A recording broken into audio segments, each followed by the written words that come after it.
이주의 역사를 오늘 정치에 대입해보는 오늘 그날입니다. 사회학자 정찬대 박사 자리했습니다. 오랜만입니다. 예, 오랜만입니다. 네, 계속 연휴도 겹치고 해서 오랜만에 뵙죠. 이번 주 금주의 역사에는 무엇이 있었습니까? 예. 1945년 3월 10일 발생한 미군의 도쿄 대공습 작전을 준비했습니다. 아, 네네. 도쿄 대공습 어떤 작전이었죠? 이게 이제 미팅하우스 작전이라고 해서 도쿄 그 시가지에 이제 미군의 대규모 폭격 작전이 있었던 사건이었는데 네네. 이게 이제 1941년 12월 달에 일본이 이제 진주만을 공습하면서 공습하고, 네. 태평양 전쟁이 이제 시작이 되잖아요. 그러면서 이제 계속 미군에서는 일본의 정쟁 억제를 위해서 본토 공격을 계속 시도를 했었습니다. 네네네. 그게 이제 1944년부터 본격적으로 이제 그 폭격이 시작됐었고, 특히 1945년 그 3월 10일 날 발생했던 도쿄 대공습 작전이 엄청난 이제 그 일본의 피해를 가져오게 됩니다. 어느 정도의 피해죠? 민간인 피해도 나왔나요? 물론이죠. 그 네네. 사망자만 해서 한 10만 명 이상이 사망한 것으로 추정이 되고요. 네. 그리고 이재민은 한 100만 명 정도로 추산이 되고 있습니다. 그 정도로 이제 대규모 폭격이었었습니다. 당시 폭격에 네이팜탄 사용해서 좀 논란이 있었던 걸로 저는 기억합니다만. 예, 맞습니다. 이게 도쿄, 그러니까 일본 같은 경우는 이제 대규모 대부분의 이제 건물이나 주택들이 이제 그 나무로 지어진 목조 건물들이 그렇죠. 많았기 네. 때문에 화재 취약하죠. 맞습니다. 화재에 취약한 그런 지구였고, 그렇기 때문에 이제 미군에서도 그걸 노려서 이제 그 소위탄, 그러니까 네이팜탄을 집중적으로 폭격을 가하게 된 겁니다. 그러면서 이제 피해 규모가 이제 굉장히 커졌던 거죠. 조선인 피해도 있었습니까? 맞습니다. 조선인 강제징용자들이 상당수 이제 도쿄에서 이제 강제징용 노무자로 이제 활동하셨던 분들이 계셨기 때문에 그분들도 상당수 이제 피해를 봤습니다. 아까 이제 사망자가 그 사건 당일에 이제 10만 명 정도가 바로 그 자리에서 이제 사망을 했다고 추정이 되는데 그 중에 한 10%, 한 1만 명 정도가 조선인으로 추정을 하고 있습니다. 이 도쿄 대공습이 3월 9일 하루에 있었던 공습입니까? 그건 아니었고요. 네네. 그러니까 3월부터 5월까지 5차례 공습, 대규모 공습이 이제 일반적으로 도쿄 대공습이라고 얘기를 하는 거고, 네네. 특히 이제 3월 11일 날 있었던 이 공습이 이제 큰 피해를 불러왔기 때문에 단일 사건으로는 3월 10일 날 공격을 언급을 합니다. 사실 이 3월 10일 날은 일본 제국으로는 이 육군 기념일입니다. 이 당일이. 네네. 1905년에 이제 러일 전쟁 당시에 일본이 이제 러시아군을 상대로 봉천 전투에서 이제 승리를 하면서 네네. 봉천 지역을 점령을 하게 되거든요. 네네. 그것을 기념하면서 육군 기념일을 3월 10일 날 제정을 한 거였는데, 이날 이제 일본의 그런 엄청난 피해를 보면서 사실상 이제 전쟁의 향방이 이렇게 바뀌게 되는 그런 순간을 맞게 되는 거죠. 우리로서는 아무래도 우리나라 국민이 조선인 피해에 대해서 좀 집중할 수밖에 없는데 그 조선인 피해자들에 대한 유족 차원의 보상이나 이런 것들은 이루어졌습니까? 그런 것은 사실 이루어지지 않았고요.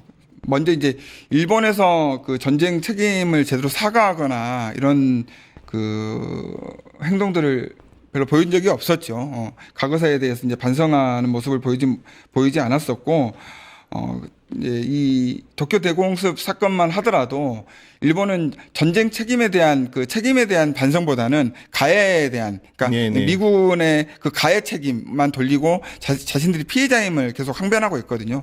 그런 식으로 과거사를 이 과거사를 운영해서는 안 되는 거고, 사실. 그리고 아까 그 피해 보상 얘기도 했었지만 그런 상황 속에서 제대로 된 피해 보상이나 그리고 명예 회복 이런 것들은 이루어지지 않고 있죠. 그래서 그 일본 정부에서는 그런 것들이 거의 이루어지지 않고 있기 때문에 민간 차원에서 이 추모 행사들을 계속 해년마다 열고 있는 그런 상황입니다. 결국 도쿄 대공습을 시작으로 마지막에는 이제 히로시마 원자 폭탄까지, 그래서 이제 일본이 항복하게 되는 2차 세계대전이 종료되는 그 수순을 밟는 거네요. 네, 맞습니다. 자, 그다음 또 우리가 눈여겨봐야 할 역사 있습니까? 지금도 많은 분들이 생생하게 기억을 하고 계실 것 같아요. 네. 2017년 3월 10일 오전 11시에 시작됐던 헌법재판소 탄핵 심판, 박근혜 대통령 탄핵 심판이 네, 네, 이날 네. 있었죠. 탄핵 네. 인용이 이뤄진 날이었는데 네, 네. 그 사건을 좀 준비를 했습니다. 자, 그 과정 좀 요약 좀 해주시죠. 그때 이제 그 재판관 전원에 일치된 판결으로 이제 그 탄핵이 결정이 됐었잖아요. 그때 이제 이정미 헌재소장 권한대행이 피청구인 대통령 박근혜를 파면한다고 주문을 외는 모습이 이제 지금도 저도 기억이 생생합니다. 지금도 생생하게 기억이 네. 남고 그때 이제 이정미 재판관의 헤어롤도 굉장히 화제가 됐었던 그런 장면들도 떠오릅니다. 예.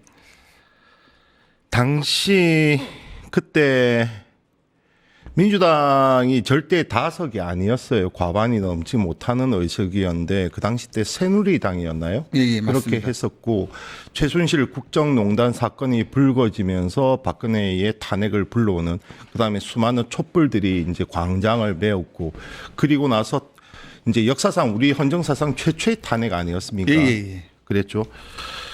당시 헌법재판소 인근에서 사망 사고까지 발생을 했어요. 그 경위는 어떻게 됐습니까? 예, 맞습니다. 그때 그 집회 참가자들 4명이 이제 목숨을 잃는 큰 사건이 있었는데 그러니까 당초 이제 탄핵 심판 결정이 나고 난 다음에는 그 주최자, 그러니까 집회 참가자 집회 쪽에서 폭력 시위를 자제하는 분위기였었습니다. 근데 이제 지도부에서 어떤 대화가 오간 다음에 이게 이제 그 분위기가 갑자기 바뀌면서 폭력 시위로 이제 점철이 되는 그런 상황을 맞게 됐고 그러면서 이제 그 박근혜를 사랑하는 그러니까 그 정강용 그 회장이었어요. 박사모였죠. 맞습니다. 박사모가 이제 그 주체를 이제 주도를 했었는데 그 집회 참가자들이 헌재로 계속 밀고 나가고 그러면서 이제 경찰하고 대치하는 상황이 이제 됩니다. 근데 한 시 참가자가 그 경찰 버스를 탈취를 하면서 네네. 앞으로 이제 이렇게 진압하는 그러니까 그런 과정이 있었고 그러면서 경찰 그 방송용 그 버스였는데 그 위에 있었던 대형 스피커가 떨어지면서 집회 참가자의 머리를 맞게 되고 그분이 이제 사망을 했었고 그리고 그 외에도 이제 압사 사고가 있으면서 3분이 더 추가로 사망하는 그런 끔찍한 사건이 있었습니다. 총 4명이 사망하는 인재로 이어졌네요. 네, 맞습니다. 자, 같은 당이죠. 새누리당의 후신인 국민의힘에서는 박근혜에 이어 윤석열마저 탄핵되는 그러한 오명을 뒤집어 쓰게 됐습니다. 참 역사는 아이러니하네요. 예, 맞습니다. 아까 전에 이제 새누리당 권성동 법사위원장 잠깐 언급이 나왔었는데 권성동 법사위원장이 그때 이제 그 탄핵 심판 소추위원으로서 그 탄핵 심판을 결정적으로 이끌었던 인물이었었잖아요. 법사위원장이었죠. 맞습니다. 당시는 이제 민주당은 이제 소수였었고 그렇기 때문에 지금 이제 박근혜 씨 탄핵대하고 이제 윤석열 씨 탄핵대하고 굉장히 비슷한 측면을 보이면서도 상황이 굉장히 많이 달라진 당의 모습을 저희가 이제 확인할 수가 있는데 그런 부분도 굉장히 좀 흥미로운 부분인 거죠, 사실. 당시 최순실 국정농단 특검에 이제 좌천됐던 윤석열 검사가 특검 수사팀장으로 합류하면서 일약 스타가 되지 않았습니까? 예, 맞습니다. 그렇죠. 예. 그런데 똑같은 전철을 밟게 되는. 그렇죠. 그게 이제 역사의 아이러니인 거죠. 예. 네, 지금까지 정찬대 박사였습니다. 감사합니다. 예, 감사합니다. 유튜브 구독하고 실시간 채팅과 댓글을 남기시면 매일매일 7,000TTCO를 드립니다.